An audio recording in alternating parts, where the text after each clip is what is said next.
Hi, thank you for the resub, man. I appreciate that. So yeah, I think yeah, I loved what Parker said there. You know that like I heard Pastor Craig Rochelle say one time, "We'll do anything short of sin to reach people with the gospel." You know, and that's my job every night. Is it's like if I'm entertaining a lost audience, if I'm entertaining people, and I got a lot of Christians that watch me. You know, I got a lot of Christians support me. It's great, but in terms of like the content I try to make, like I said, I don't talk theology with people. I don't do Bible studies with people.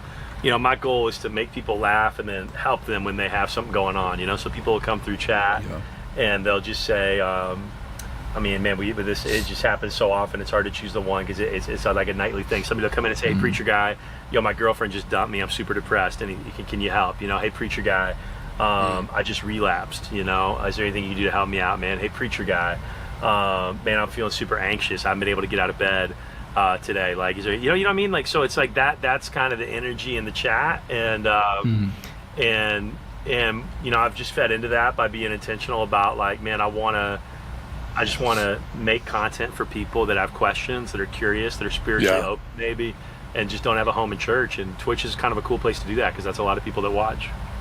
Yeah, that's awesome. I think I've heard John say it before of like, so much of church is about getting people in the building, and that this is such a great avenue to like go to where people are hanging out. They're in Twitch, they're playing games. So I just love that this is what. How long have you been doing this now? Because this is what you've been doing for 4 years, man. So I started streaming 4 years ago, went full time 2 years ago, and it is. It's just you have so many, and I think what people don't get sometimes about what I do is it's like it's community building, right? So it's like, you know, you have just like church, right? You got the same people that come every week. You know, maybe they have their pew that they sit in that they like. Hey, Judah. What's up? My son's walking into my work area. How you doing? Nice. What's up?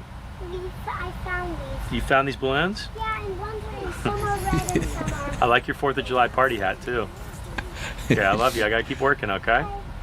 Thanks, buddy. Thanks for the balloon. I'll blow. When mommy wakes up, she'll blow these up. Daddy's not good at blowing up balloons. I have a lot of hot air, but I'm not good at using it. Okay. All right. I love you.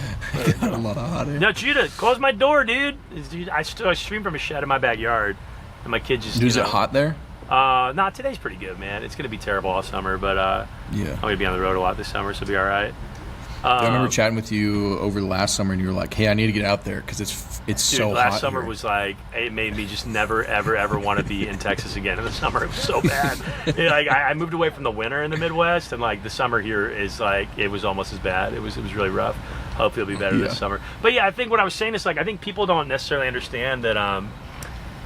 Like what I do, especially on Twitch, is I'm building community. And so it's just like church where like, you know, you have the same people that come out every week and then you'll have guests and stuff. I've got a core audience that I get to hang out with every night, you know, and I'm live 6 nights a week, right? So, you know, you might have people that watch 1 night a week, you might have people that watch, you know, 5-6 nights a week, you might have people that watch once a month, but it's like, you know, you create a community over time. And so it's not just this collection of strangers, it really does become a collection of friends. And it becomes a collection of people that, because they're here so often, you know, you're doing life with them. You're doing life together, right? I'm getting to walk with them through, you know, through job loss, right? That's something that happened. Hey, man, I just lost a job. I'm going to walk with them through personal challenge. You know, hey, I just went through this breakup, right? And so that's just something I think that people kind of miss about content creators. Is the cool thing about being an influencer, especially when you're a live streamer, right? And it's different if you're just making videos that you post. Even then, you can still, you know, generate community. But especially when you're a live streamer, the really cool thing, man, is that you end up in this situation where you're really building community and you're investing in people and you're getting to be a part of people's lives, and that opens up really, really cool doors for the gospel. If that makes sense. Yeah,